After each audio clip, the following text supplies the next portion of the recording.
Well इस time पर सभी इंडियन क्रिकेट फैंस के दिमाग में एक सवाल जरूर चल रहा है और वो ये कि जी इंडिया का चैंपियंस ट्रॉफी का स्क्वाड कहां है।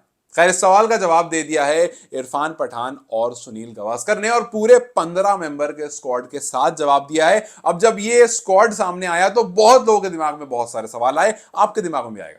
मैं आपके सामने पहले स्क्वाड रखता हूं और फिर आप बताना कि यार इसमें दिल रखने वाला स्क्वाड है ये या वाकई ये कॉम्बिनेशन चैंपियंस ट्रॉफी लिफ्ट कर सकती है। खैर स्क्वाड की तरफ अगर आप देखोगे, सीधा स्क्वाड की बात करेंगे तो सबसे पहले जाहिर सी बात है कप्तान रोहित शर्मा। कुछ नाम आपको बहुत ऑब्वियस दिखेंगे जैसे रोहित शर्मा, विराट कोहली, यशस्वी जायसवाल, शुभमन गिल, केएल राहुल और श्रेयस अय्यर। ये 6 लोग जो है ना ये सबके स्क्वाड में और इसमें से कोई चेंज करने को कह भी नहीं रहा है। चेंजेस इसके बाद शुरू होते हैं बिकॉज ये जो 6 वाले लोग हैं इसमें से 5 तो आपको खेलते हुए दिखेंगे।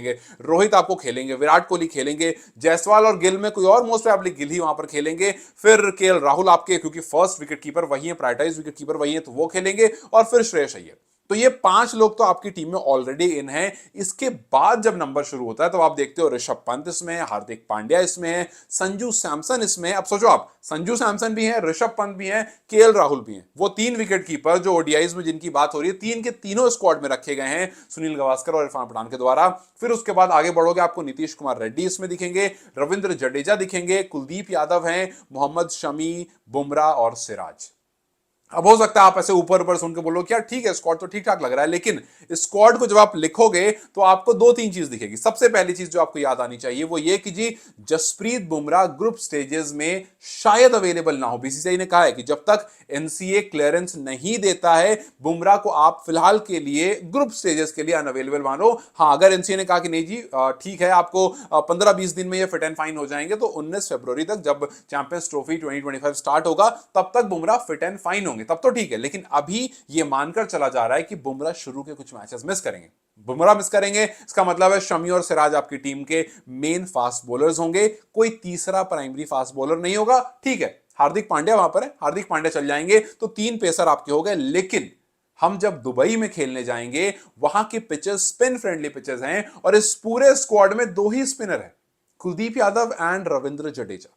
अब आप मुझे एक बात बताओ कि अगर कुलदीप और जडेजा के साथ आप उस पिच पर उतरते हो जहां स्पिन कमाल कर, जहां अफगानिस्तान के स्पिनर्स ने साउथ अफ्रीका को हराया, भाई पूरी पूरी सीरीज हरा दी, इनफैक्ट जिससे खेला ऑलमोस्ट सभी को हराया वहां पर, तो उस पिच पर क्या आप वरुण चक्रवर्ती को याद नहीं करोगे? क्या आप अक्षर पटेल को याद नहीं करोगे? क्या आप वॉशिंगटन सुंदर को याद नहीं करोगे? क्या वाकई आप यहां पर 3-3 विकेट कीपर बैट्समैन को सिर्फ इस वजह से लेकर जाओगे कि यार सैमसन का नाम नहीं लूंगा तो उनका दिल टूट जाएगा, या ऋषभ का नाम नहीं लूंगा तो उनका दिल टूट जाएगा, केएल तो ऑलरेडी प्रायोरिटाइज है तो केएल तो टीम में रहेंगे रहेंगे, तो हमें दोनों को रखना ही रखना पड़ेगा वरना किसी एक का दिल टूट जाएगा। और फिर जब आप आगे बढ़ोगे आपको याद आएगा कि यार नीतीश कुमार रेड्डी है, हार्दिक पांड्या है, दोनों एक जैसे हैं, लेकिन हमें दूसरा बैकअप ऑप्शन लेकर चलना है ऑलराउंडर का। लेकिन इस पिच पर हमें ऑप्शन चाहिए स्पिनर वाले ऑलराउंडर का, ना कि फास्ट बॉलर वाले, क्योंकि इन पिचेस पर ज्यादा जो काम करेगा वो स्पिनर करेगा।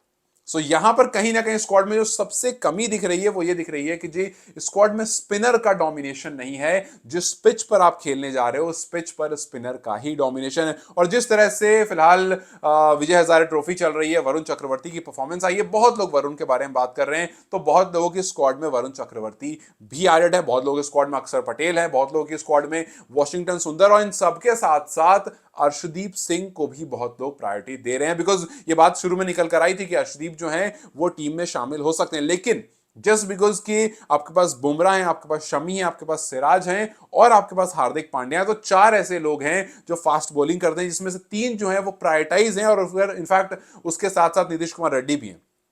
तो आपको कुल मिलाकर 5 ऐसे लोग हो गए जो फास्ट बॉलिंग करते हैं, 2 आपके ऑलराउंडर्स हो गए, 3 आपके प्रीमियम फास्ट बॉलर्स हो गए, जिसमें से एक जो है फिलहाल इंजरी से जूझ रहा है। तो क्या आप इस वाली यूनिट को स्ट्रांगली लेकर के आगे जाना चाहते हो, या फिर आप स्पिन वाले जिसे अक्षर पटेल हो गए, वॉशिंगटन सुंदर हो गए, इन ऑलराउंडर्स को प्रायोरिटी दोगे उन पिचेस पर जहां पर बॉल ज्यादा स्पिन होने के चांसेस हैं, जहां ड्राई रहने के चांसेस हैं? तो यस, स्क्वाड में जो सबसे बड़ी कमी दिखी, जिसके बारे में बहुत लोगों ने कहा कि यार स्क्वाड में स्पिनर्स की कमी है, स्क्वाड में 3 विकेट कीपर की जरूरत शायद नहीं थी, लेकिन मैं आपसे जानना चाहूंगा अगर आप अपना स्क्वाड बनाओगे तो क्या वो स्क्वाड ऐसा ही दिखेगा जो मैंने शुरू में बताया, जहां पर आपके पास ऋषभ पंत भी हैं, आपके पास संजू सैमसन भी हैं, आपके पास केएल राहुल भी हैं, 3-3 विकेट कीपर हैं ऊपर से। आई डोंट थिंक कोई प्रॉब्लम होगी, बिकॉज जो आप प्लेइंग 11 ही बनाओगे अपनी, तो आप रोहित को स्टार्ट करोगे शुभमन गिल के साथ, ये दोनों आपके ओपनर्स हो जाएंगे। फिर उसके बाद आप जाओगे विराट कोहली के साथ आपके वन डाउन के लिए, फिर नीचे आओगे केएल राहुल रहेंगे, चौथे नंबर पर आओगे आप श्रेयस अय्यर के साथ रहोगे, फिर उसके बाद संजू सैमसन या फिर ऋषभ पंत, अगर आप जिसको भी खिलाते हो संजू सैमसन को खिलाओगे तो संजू सैमसन वहां पर खेलेंगे, नहीं तो ऋषभ पंत खेलेंगे, फिर हार्दिक पांड्या आ जाएंगे, और फिर उसके बाद जडेजा और फिर जो हमारे ऑलराउंडर्स है वो आ जाएंगे, और फिर इवेंचुअली लास्ट में अगर आप 2 पेसर और 2 स्पिनर या 3 स्पिनर को खिला रहे हो तो फिर वो उस लिस्ट में ऐसे ही कंटिन्यू हो जाएंगे। लेकिन सवाल ये आता है कि क्या वाकई हमें 15 के स्क्वाड में जरूरत है 3-3 विकेट कीपर की, और उस 15 के स्क्वाड से बाहर रखने की जरूरत है स्पिनर्स को उन पिचेस पर जहां पर स्पिन ज्यादा हेल्प करेगा इंडिया को। खैर आपको क्या लगता है, अगर आप स्क्वाड बनाओगे तो क्या वो स्क्वाड ऐसा ही दिखेगा या फिर कुछ और दिखेगा?